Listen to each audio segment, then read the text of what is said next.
Huwag na i-epal yung mga yung mga vlogger, no? Wala akong kikitain sa inyo. Kaya baste, madaming views yan, tsaka may entrance pa. Oh. Apo, meron kaya kayong time frame na pwedeng sabihin na isisiwalat nyo na kung sino itong Sorry yun nga, no? Baka bigla sabi, ulo lang ni Mark Ramos ang kailangan ko. Mamaya, hindi ulo sa taas, ulo pala sa baba. kontrata na assassin di umano. Mahirap pong magbigay ng time frame, Ma'am Doris, kasi it will create a pressure on the law enforcement. At the same time naman po, siyempre, hindi natin alam nga yung movement eh. Kung sigurado lang po tayo, makakapagbigay talaga tayo ng time frame. But I can assure you, every day po, nasa listahan po namin ito. Katunayan po, Ayan, patunayan nyo sa amin na talagang iniimbestigahan nyo. Attorney Melvin Matibag, ano po? Kasi nakakatakot din po talaga yan. No? Kung ang presidente, asawa ng presidente, pinsan ng presidente na House Speaker, kaya pong pagbantaan, paano na lang kami? Paano na lang yung mga kapwa natin Pilipino na hindi sumusuporta at hindi sumasang-ayon sa kanilang mga paniniwala? Di ho ba? Ngayon, yan yung nakikita ng mga DDS kay Attorney Melvin Matibag, no?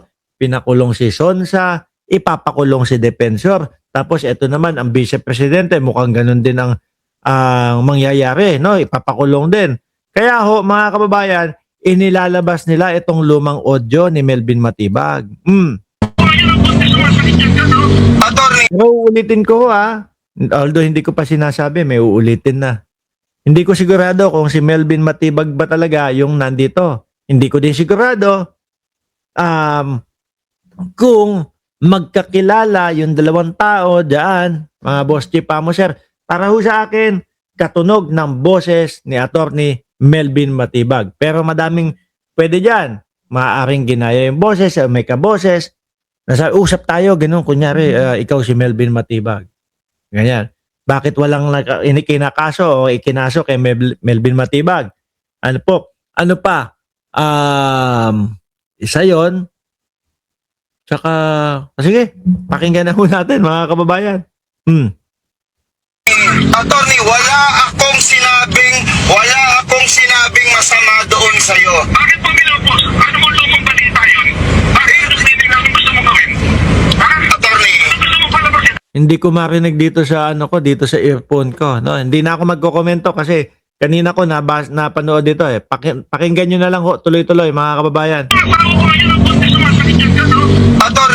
Attorney, wala akong sinabing masama doon sa'yo. Bakit mo minupos? Ano mo lumang balita yun? Bakit hindi namin gusto mo gawin? Attorney, gusto mo palabasin? Nagpapasikap ka? Hindi ba? Attorney, bakit mo pinost? Attorney, si Jason no nagpo-post tungkol kay Yusek Dave. Wala akong maisilo kay Jason. Putang ina mo, ikaw kinakausap ko. Kaya nga, bakit mo ako mumurahin? Putang ina ka, gago ka. May sinabi ba ako masama doon? Kayo ang kayo. Kung singit ko lang, kung hindi ako nagkakamali, mga parang nakita ko taong 2020 or something like that pa to. Parang DDS pa si Melvin Matibag nito eh. No, suporta pa kay dating Pangulong Duterte. I'm not sure. Kayo nagbibigay ng malisya. Kayo ang nagbibigay ng malisya. Hindi nga sa taga na yun. Bakit mo ko kailangan anong mo sa akin? Mamalaki ka. Babae yung asawa ko eh. Buntis yung asawa. Kaya nga, attorney, dapat kinakausap mo ko na, wala akong sinabi sa iyong masama. Wala akong sinabing masama. Babae yung asawa ko. Kaya nga, ano po ba ang kasalanan ko? Sige, anong kasalanan? Anong gusto mo magbalita? Anong gusto mo palagasin? Attorney, politika eh. Politika, may sinabi ba ako masama doon? Putang ina mo ng politika. Hindi, hindi. Masyado kang nag-ano eh. Ano ba sinabi kong masama doon? May sinabi ba ako masama? Ano ko kasi, bakit pinupost niyo yung mga balita? Balita yan. Hindi lang naman eh. Balita yung gago.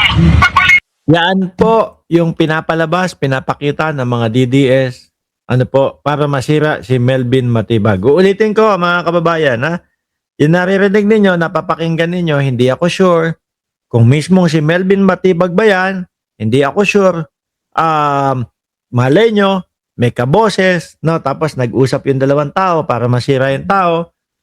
Pero para sa akin, kaboses ni Melvin Matibag ho, mga kababayan.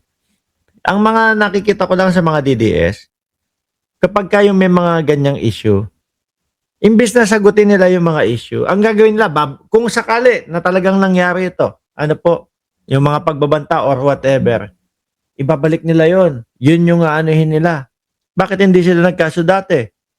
Ano po, ito yung mga pinambabala nila, pinare-reshback nila. Ang gusto ng mamamayang Pilipino na marinig, yung sagot ng mga ina-idol ninyo.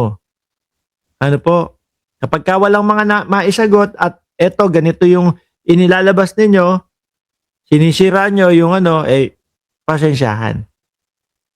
Lalong iisipin ng bawat Pilipino, baka nga guilty yung inyong mga iniidolo. Hanggang dito na lang po, mga boss chief amo sir. Magpapaalam na ako. Maraming salamat and God bless po sa atin lahat.